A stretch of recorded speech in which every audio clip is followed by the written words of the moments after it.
Welcome po sa aking channel mga ginigilo kong taga-subaybay.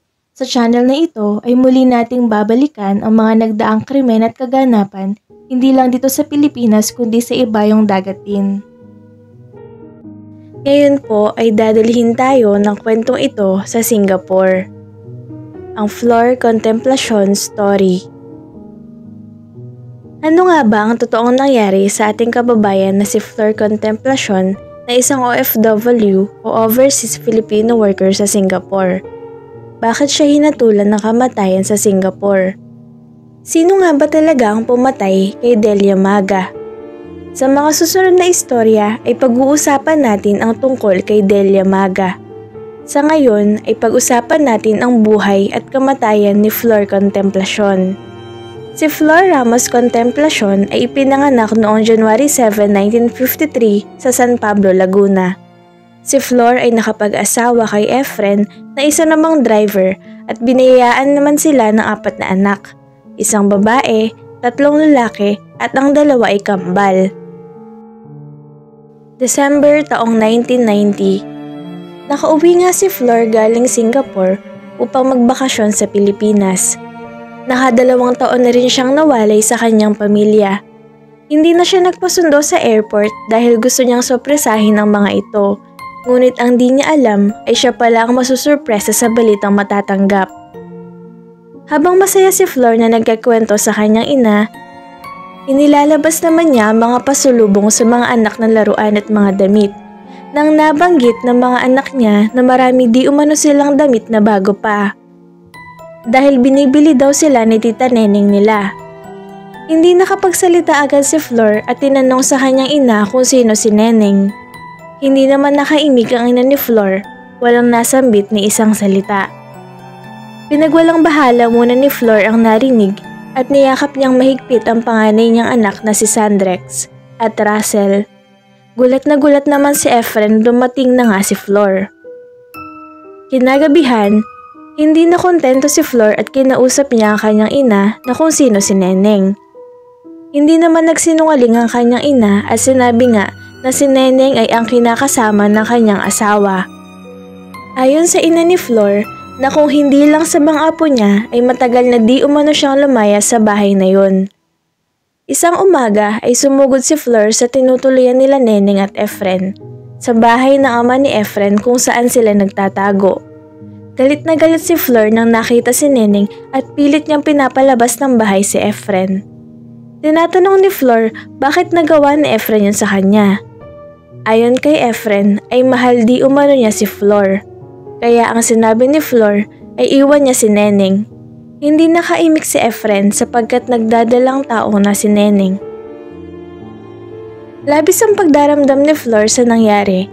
Habang hawak ang bote ng alak ay kinakausap niya si Russell na gusto niya di umanong matapos sila ng pag-aaral upang di sila matulad sa kanya nakatulong habang buhay. Nakiusap si Russell na kung maaari ay wag na siyang umalis pa at magtulong-tulong na lang di umano sila dito sa Pilipinas. Sinabi ni Flor na huling biyahe na daw niya sa Singapore, 1 taon na lang at mamamalagi na daw siya at di na muling aalis.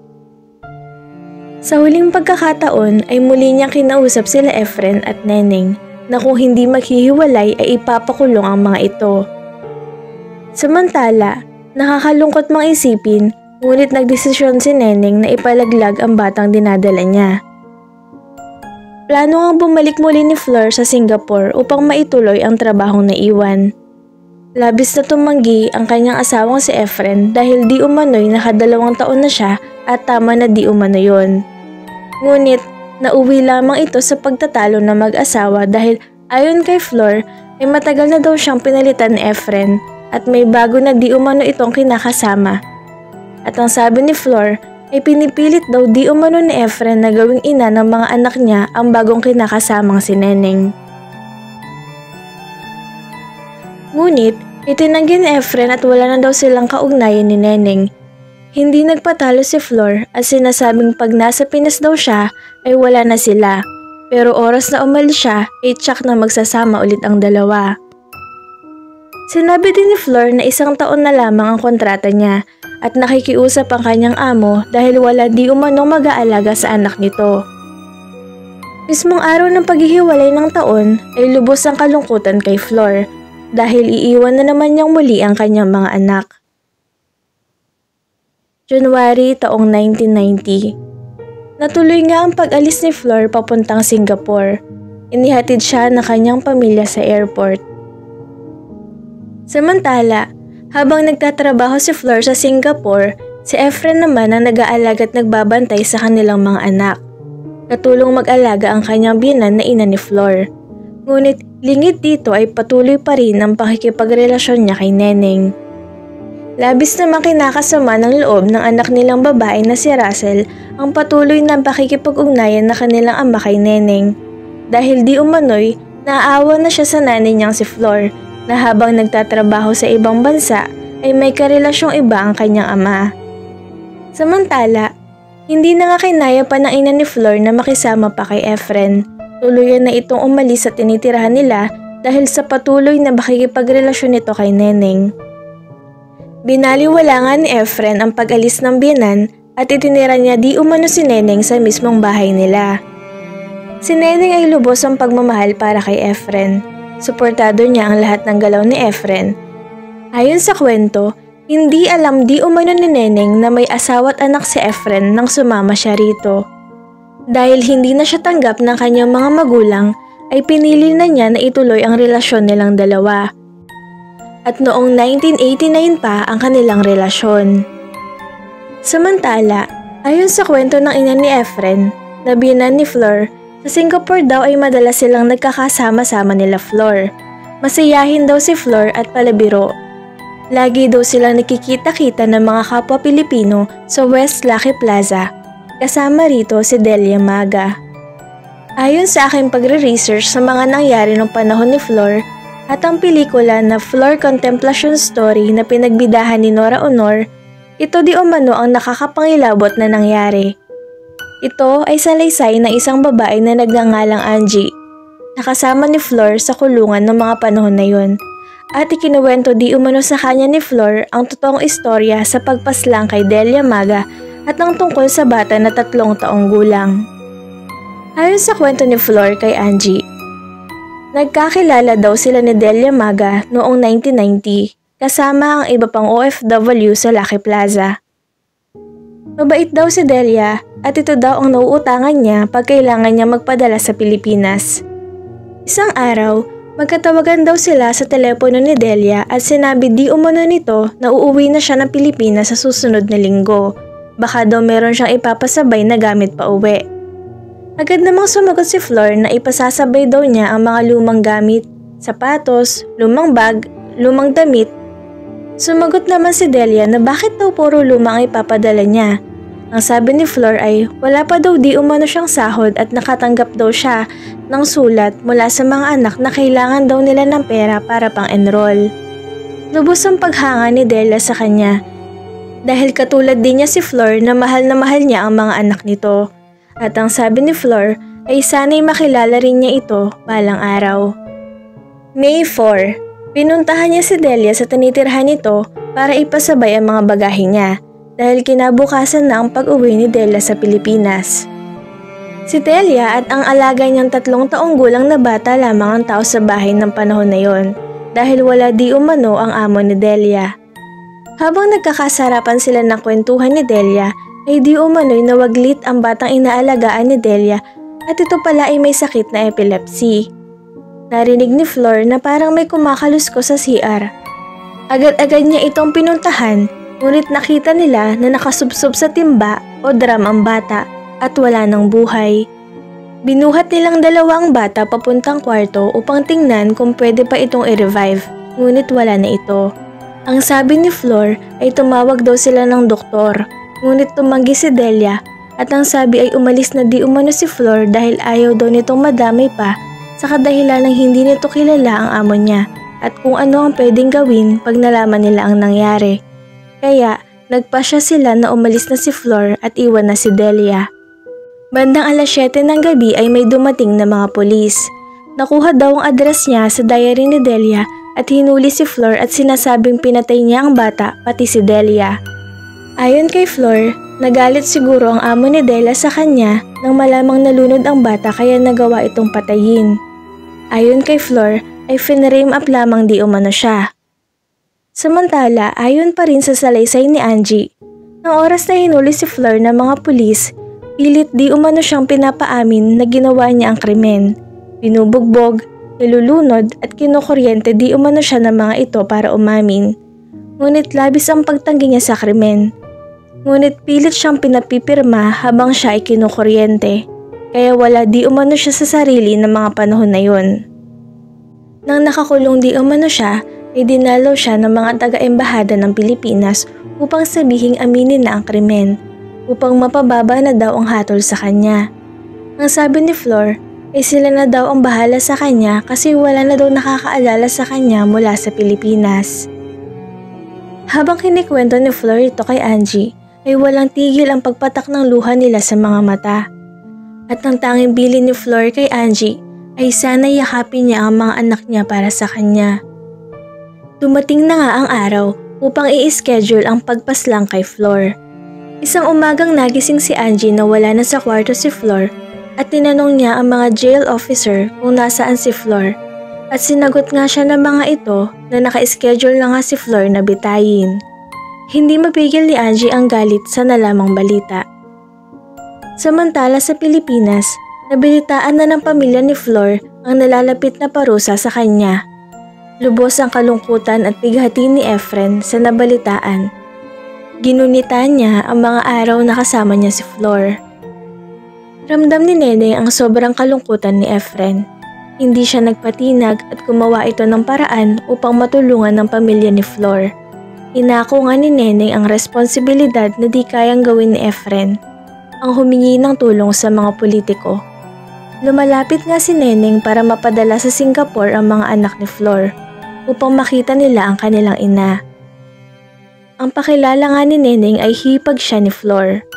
Samantala, natuloy ngang makalipad papuntang Singapore ang mga anak ni Flor, ngunit hindi na sumama si Efren dahil di umano'y baka hindi daw niya kayang makita si Flor.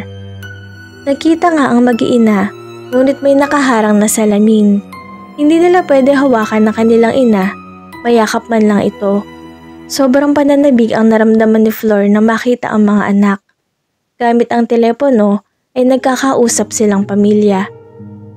Sinabi ni Flor na hindi daw siya ang pumatay kay Delia at sa bata. Hindi daw niya magagawa yun dahil iniisip niya ang kanyang pamilya.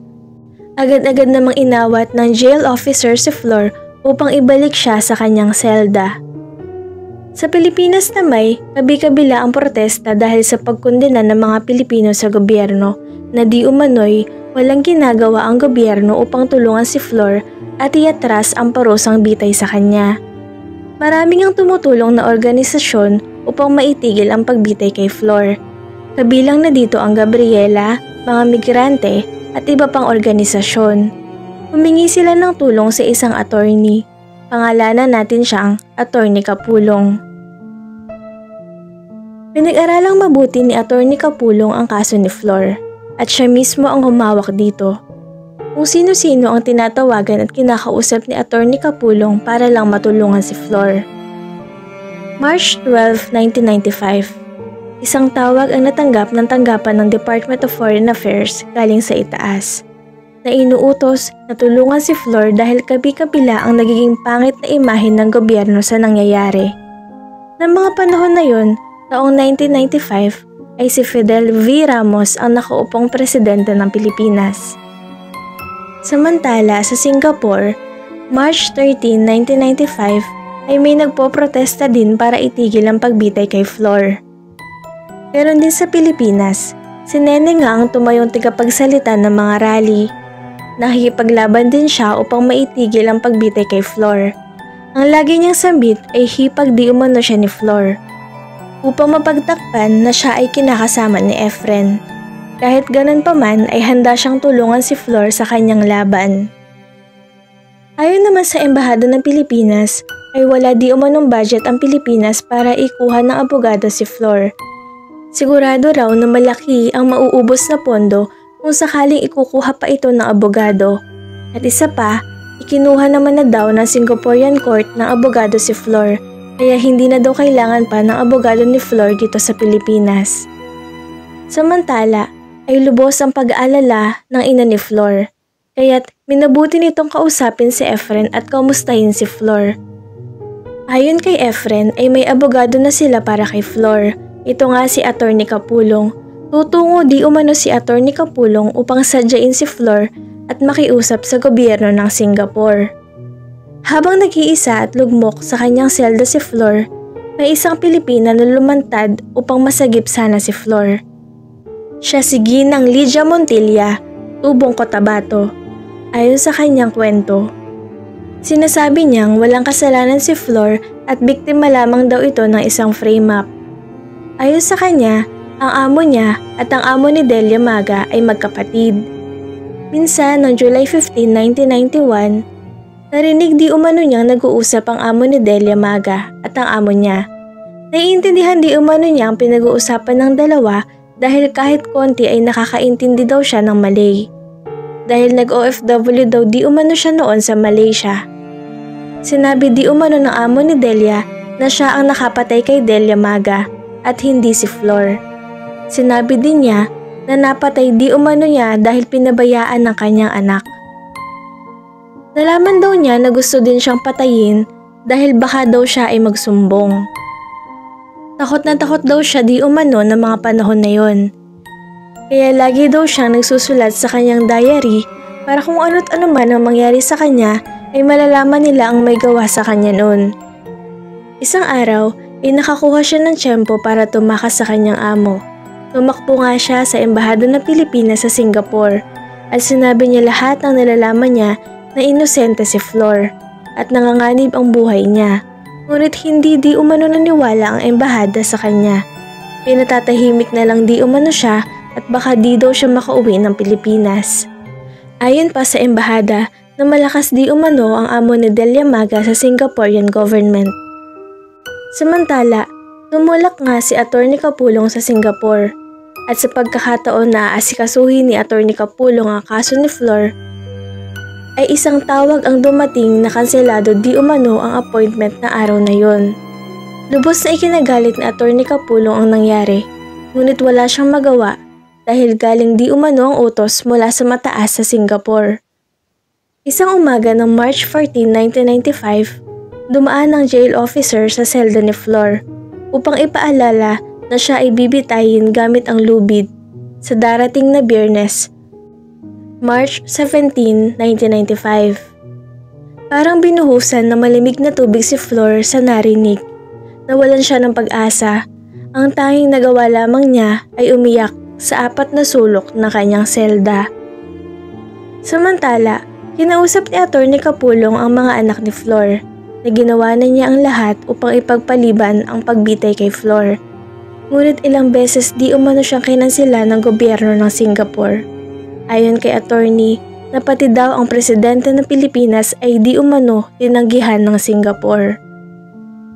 March 16, 1995. Dinalaw si Flor ng kanyang mga anak sa kahuli-hulihang pagkakataon. Halos bumuhos ang luha sa mga mata ng mag-iina. Walang tigil ang iyakan at pamamaalam. Binili ni Flor na magmahalan silang magkakapatid. Sabihin sa kanilang ama na si Efren na mahal di umano niya ito.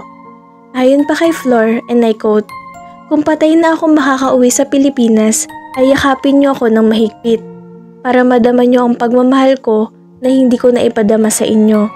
Pasalamatan ang lahat ng mga taong tumulong sa atin na hanggang sa huling sandali ay iisipin ko sila." Nang parehong araw, sinubukan ni Attorney Kapulong at Angie na isalba pa si Flor sa tiyak nitong kamatayan. Tumistigo nga si Angie upang malinis ang pangalan ni Flor. Inilarawan niya si Flor na sa gabi di umano ay umiiyak si Flor ng tahimik at minsay nakatalukbong ng kumot. Sa tuwing dadalhin daw si Flor sa hearing ay ibang-iba daw ang itsura niya dahil daw sa mga tabletas na pinapainom daw kay Flor. Parang wala ito sa sarili at di daw siya agad nakikilala nito. Lagi daw itong nakatulala, nanghihina, naduduwal. Bumabalik lang daw siya sa normal kinabukasan pa. Sinabi rin ni Flor na parang luka-luka na daw siya dahil umasa daw siya na matutulungan daw siya ng gobyerno ng Pilipinas. Isinalaysay nga ni Angie na hindi si Flor ang pumatay kay Delia Maga at sa bata. Lahat nga ng sinabi ni Angie ay isinulat at ipinasa sa mga otoridad, ngunit parang wala silang pakialam. Kinabukasan ng araw ng pagpaslang kay Flor, nanatili sa labas ng Changi Prison sila Attorney Capulong at Angie. Hindi sila bumitaw kahit sa huling sandali na baka mabago di umano ang pasya.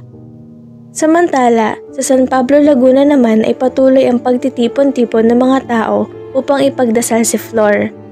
Patuloy din ang pagtuligsa sa asawa ni Flor na si Efren dahil sa pagkakaroon nito ng ibang babae. Sa Singapore naman ay may mga Pilipinong nagtitipon-tipon din upang ipagdasal si Flor. Habang papalapit na ang oras ng pagpaslang kay Flor, ay lalong lumalakas ang panawagan at pagdarasal ng mga tao sa Pilipinas man o sa Singapore.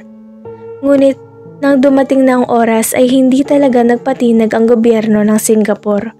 Itunuloy pa rin ang pagpaslang sa kaawa-awang si Flor Contemplasyon. Sa Pilipinas ay nakarating na ang balita na wala na si Flor. Lubos ang kalungkutan at galit ng mga Pilipino sa nangyari na yun.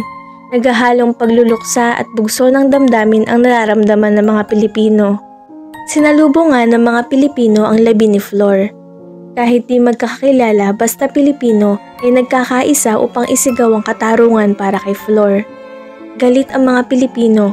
Sinira nila ang mga regalong bulaklak para kay Flor.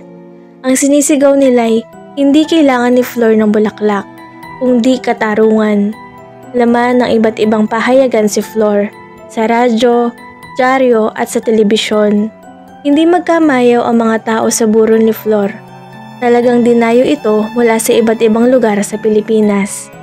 Sa libing na May, dumagsa pa rin ang mga Pilipino upang makiramay.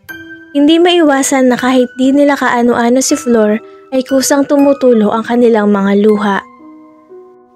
Sa susunod po nating istorya, itatalakayin naman natin ang buhay ni Delia Maga.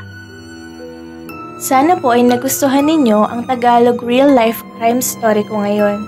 At para po maging updated kayo, please like, follow, share, and subscribe nyo na po ang Tagalog real-life crime stories. Ako po ay bukas sa inyong mga opinyon, suwestyon at saloobin tungkol sa istoryang ito. Mag-comment lang po kayo sa baba. Hanggang sa muli po mga ginigilo ko.